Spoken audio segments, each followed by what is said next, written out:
Hi, I'm Stephanie Wallace, and this is Independence Radio. Dr. Kwame Kitson is a family medicine doctor in the Bronx.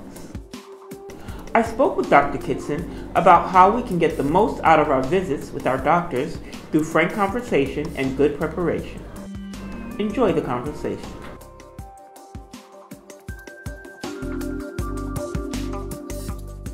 We're trying to get them, for the patient to get the most out of their visit. So what is the ideal visit? You know, how does that patient look coming in? There's a wide variation of what's ideal, and a lot depends on the diagnoses and the history that the patient comes with.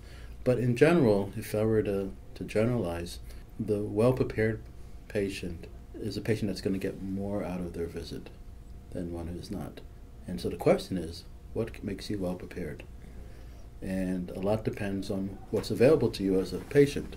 So if you're going to a site or a clinic that has, let's say, an electronic health record, those electronic health records often have what are called patient portal systems, which allow the patient to actually sign in and see their information on the secure browser, and also communicate to the provider in between visits and before visits and after visits.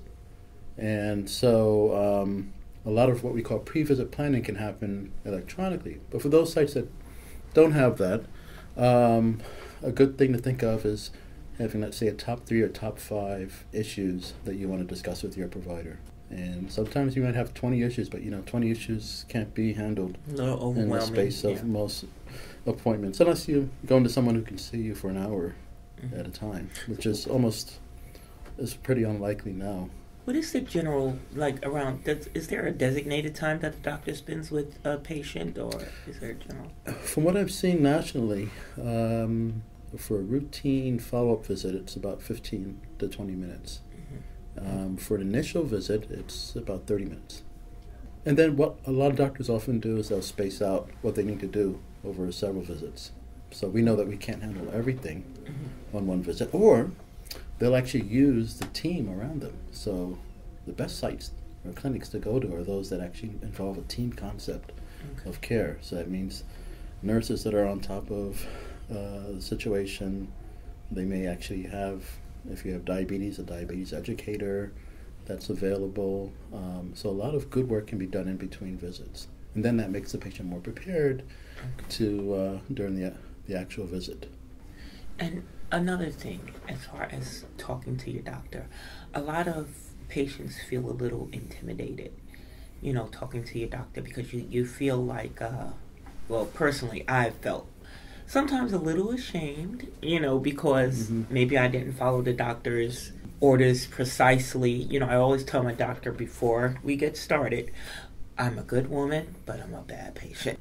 And sometimes you feel a little judged, so is the doctor judging you? Do you know what I'm saying? I think a good doctor is not going to judge. We see a lot of different people at different stages of their life, and we see a lot of patients at different stages of literacy as well.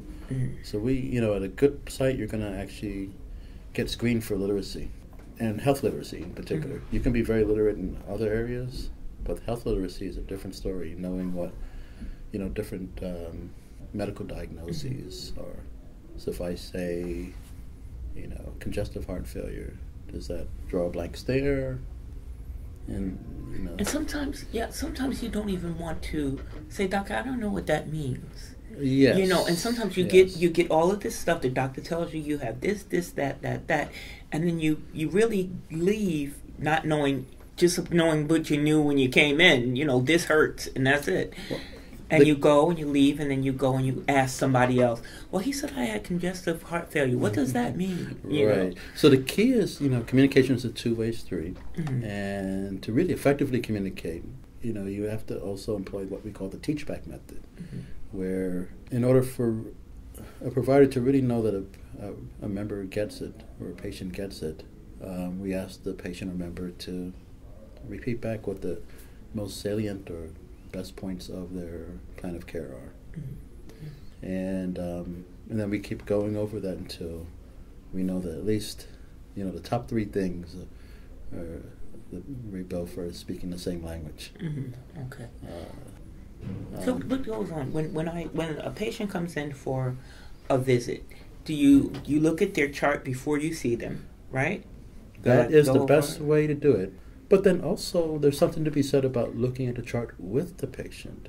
And so I'll do that with the computer screen. We can swivel the screen so that both of us look at it together. The patient has a right to view their own chart.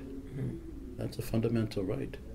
And so when you cross that hurdle successfully as a provider, that this is not something to hide, then the communication starts to open up in a big way. And so and then we'll go over together. We'll say, hey, you're due for colon cancer screening. See, your last colonoscopy was over 10 years ago. Here are your choices for colon cancer screening. You can, the best choice is a colonoscopy, but if you're not unwilling to do that, then there are other choices that are available to you. So we call that shared decision making. Okay. That's become a big item in terms of medical communication recently. I could see how it helps the patient feel like they're part of their care. Yes. As opposed to feeling like, here, do this, do that. You're being ordered to do something. This helps the patient to feel like they are collaborating with the doctor, and it makes you feel more empowered. And for most patients, that's what they want, but there are still some people that want to be guided also. But the first leg in the pathway should be mutual collaboration, and then you learn what it's kind of a nuance, what the patient or member wants from the relationship, from the provider's side. No, some providers just don't do. They just have their dogma and they go and do the same thing every time. How do you determine that as a doctor? How do you determine what your patient... It's you can't do it on the first visit. You get a sense of it after a few visits on what the best mode of communication is. So, in a way, to be successful as a primary care provider, you have to, even as a specialist, you have to be able to play different roles with different patients. In some ways, it's almost like acting, in a way, where you have to play, sometimes be very nurturing, sometimes very stern in terms of, you've got to follow your medication regimen, and or else this could happen or that could happen. So I've found that most people, though, want to have that mutual collaborative relationship. What is the patient's responsibility in enabling good communication? In an ideal scenario, it would be to be very open and honest, truthful about what's really going on, whether they're able to follow the therapeutic plan or treatment plan, whether they have any issues, barriers that might impact them actually doing what's needed. So it's really about being open and honest, not just about taking medications, but what is the reality of out there in terms of them being able to do what's needed in regards to the care plan. And then having that feedback loop be very rich, so that there's a two-way communication rather than a one-way communication. Okay. I have a question. I don't know. Doctors and I don't know. I've never heard a doctor say I don't know. Oh, yes, that. But I felt like the doctor doesn't know. I've felt it, but I've never heard a doctor say that. And I guess saying I don't know could make your patient feel like, but how does a doctor explain to a patient that they don't know without that patient losing confidence in the doctor? That's a really good question. If you've built up a good collaborative relationship with the patient, it becomes easier to actually indicate that, and we are human beings. There's going to be a point in time where what you've tried for a patient doesn't work, or their diagnosis is beyond what you can handle as a provider, and that's a point in time where you say, maybe it's time for us to also get a specialist involved in your care. Or there may be specialists that you may have a very rare disorder that only a few people in New York have the experience of treating, and so perhaps your care would be better served by seeing a specialist as well to get a second opinion. It's one of the hardest things that the doctor does, because we want to believe that we can treat it all and do it all.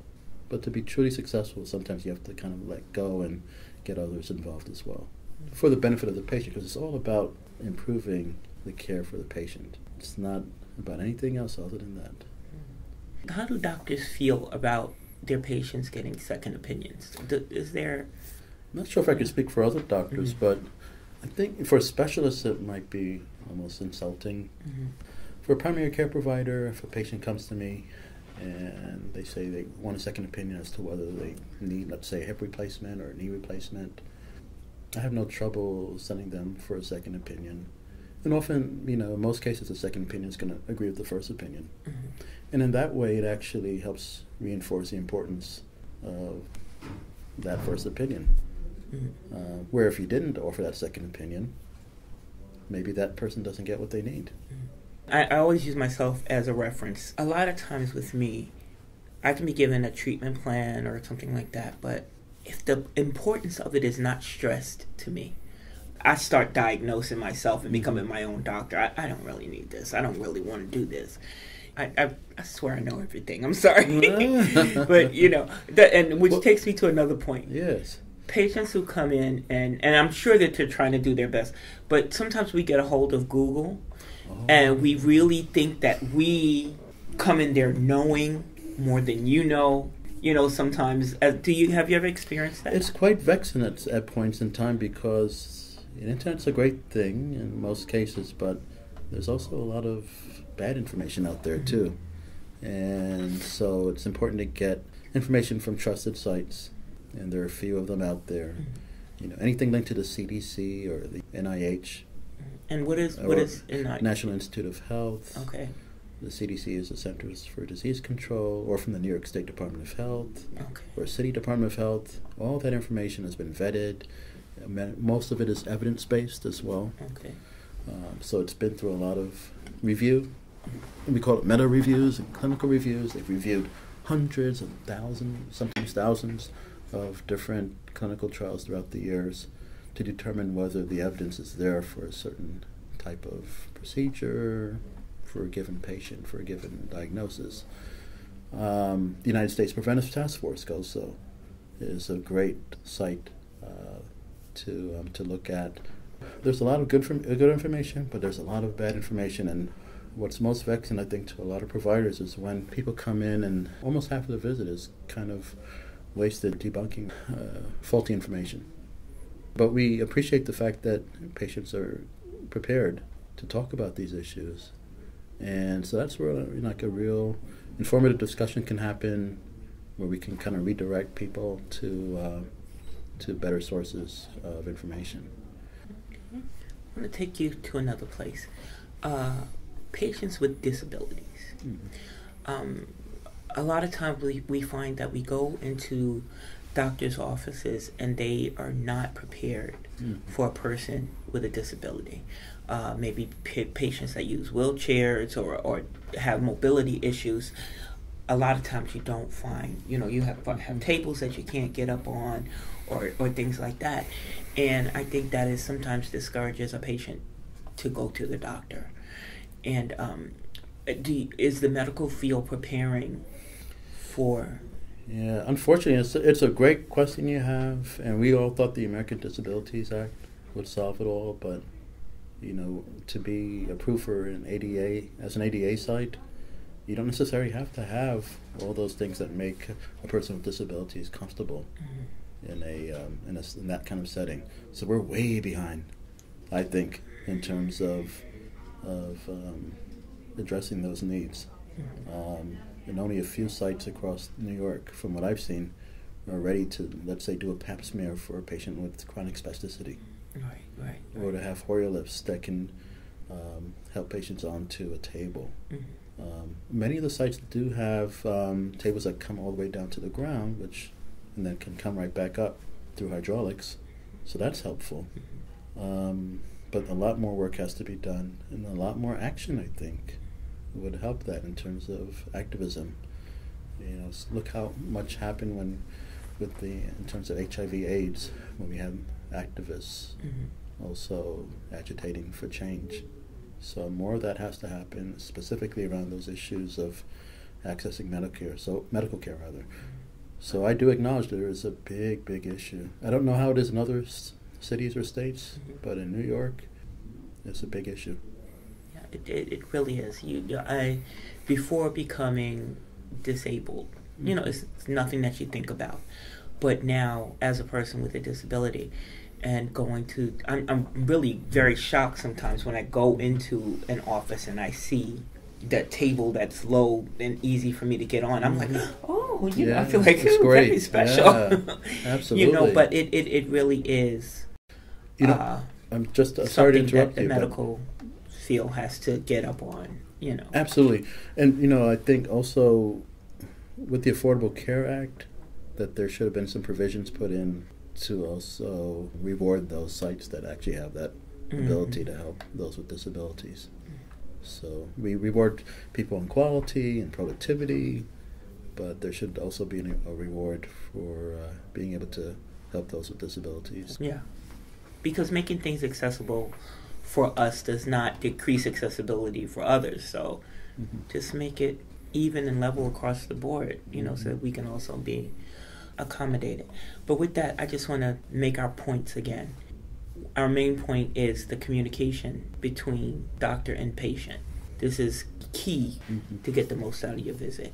Are there any other points that you wanted to stress?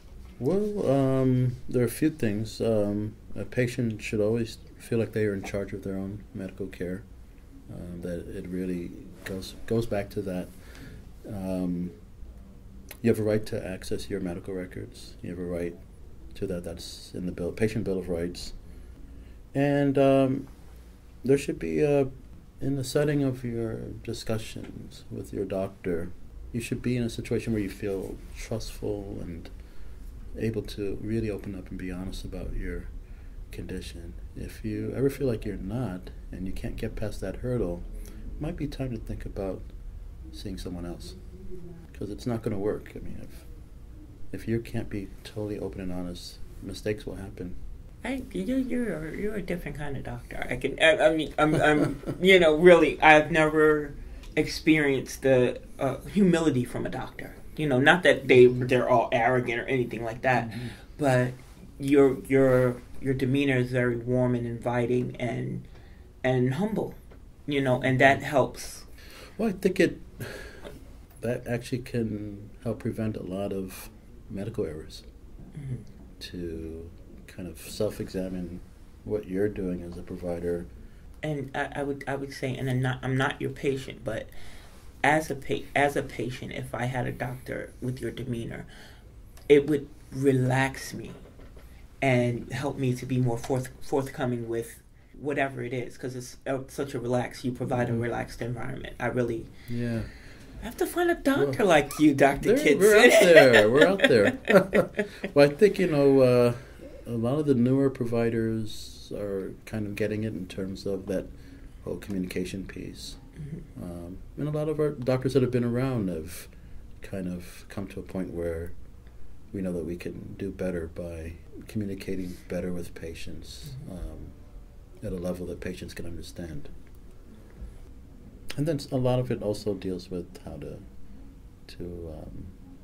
talk with patients, and then I role model by going in and being very relaxed and humble with the patients, and sometimes that's a lot different than what they've seen in the hospitals. And it's very important. I'm really seriously, especially if I have something wrong with me. Yeah. And I'm coming in and I'm sitting in your office. I'm already feeling a little anxious about something being wrong with me, and then you come in with this gentleness, and it's like, okay,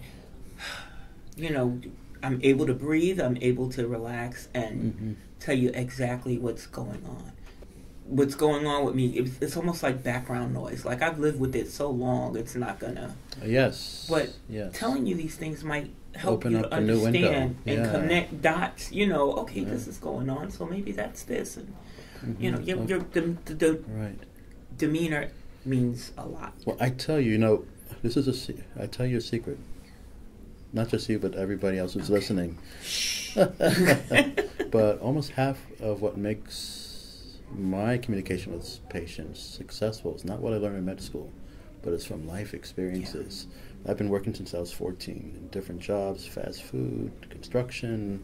I've met different people in different states of alertness, sobriety. That plays a big role in terms of understanding. And then also I try to understand the cultures of the different patients that I serve. So I have, a high number of patients from West Africa. And so I've really made it a point to learn about every single country in West Africa. And the same with other countries like Albania and Armenia and in Asian countries. So I think, it's not perfect, but I think the more that you can learn and talk about with patients from different cultures and let them know that that it's an open environment, the better relationship you can form with those patients. And that learning about different cultures and people's backgrounds, I can see how that plays into the medical part also, because they may have certain practices and customs, that gives reason to why something might be going on. Absolutely. Or whatever, or how they may be able to follow your... Right, cultural awareness. And, there are now, for the last 15 years, there's been a lot more teaching in medical schools about that and what different symptoms mean in different cultures. And, it's quite remarkable, actually. And the more you know, the better you can help the patient. And the fact that it goes beyond book learning. Absolutely, it does. That's very important. It continues. I'm a lifelong learner, so I'm continuing to read and to learn from my patients that come in.